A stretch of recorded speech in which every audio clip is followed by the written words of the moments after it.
Warna news Marathi, त्यास विश्वासार्ह बातमीचा.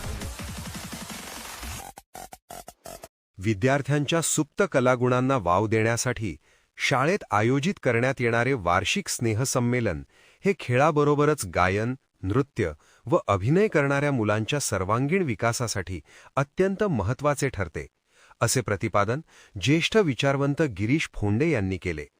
सातवे तालुका पन्हाळा येथील स्वामी विवेकानंद विद्यामंदिर शिशुविहार येथे आयोजित बालवार्षिक स्नेहसंमेलन व पारितोषिक वितरण समारंभात ते प्रमुख पाहुणे म्हणून बोलत होते.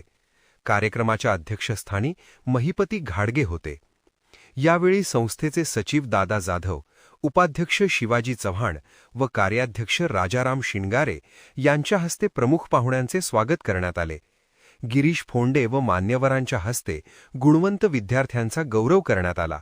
तसेच संस्थेचे सचिव दादा जाधव यांनी केलेल्या उल्लेखनीय कार्याबद्दल संस्थेच्या वतीने सन्मानपत्र देऊन त्यांचा विशेष सत्कार करण्यात आला.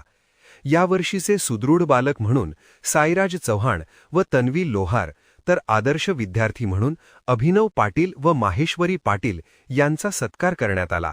या प्रसंगी सर्व शिक्षकांचाही सन्मान करण्यात आला.